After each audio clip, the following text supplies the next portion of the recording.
It came from out of the sky.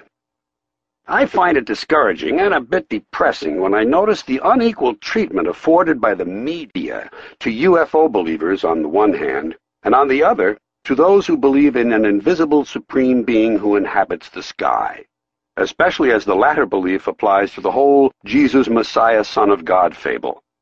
You may have noticed that in the media, UFO believers are usually referred to as buffs, a term used to diminish and marginalize them by relegating them to the ranks of hobbyists and mere enthusiasts. They're made to seem like kooks and quaint dingbats who have the nerve to believe that in an observable universe of trillions upon trillions of stars, and most likely many hundreds of billions of potentially inhabitable planets, some of those planets may have produced life forms capable of doing things that we can't do.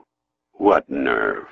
On the other hand, those who believe in an eternal, all-powerful being, a being who demands to be loved and adored unconditionally, and who punishes and rewards according to his whims, are thought to be worthy, upright, credible people. This, in spite of the large numbers of believers who are clearly close-minded fanatics.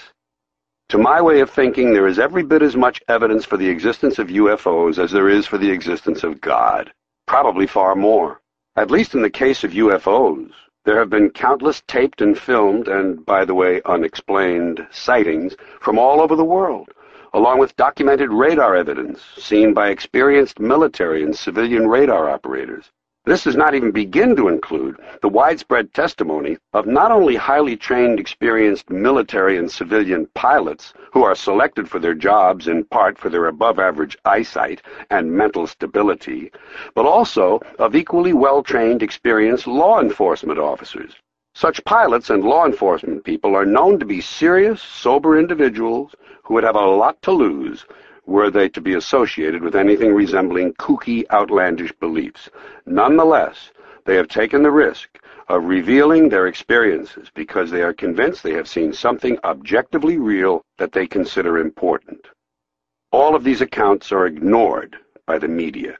Granted, the world of UFO belief has its share of kooks and nuts and fringe people, but have you ever listened to some of these religious, true believers? Have you ever heard of any extreme, bizarre behavior and outlandish claims associated with religious zealots? Could any of them be considered kooks, nuts, or dingbats? A fair person would have to say yes.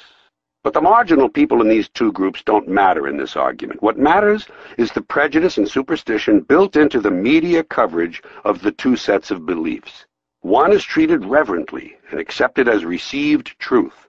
The other is treated laughingly and dismissed out of hand.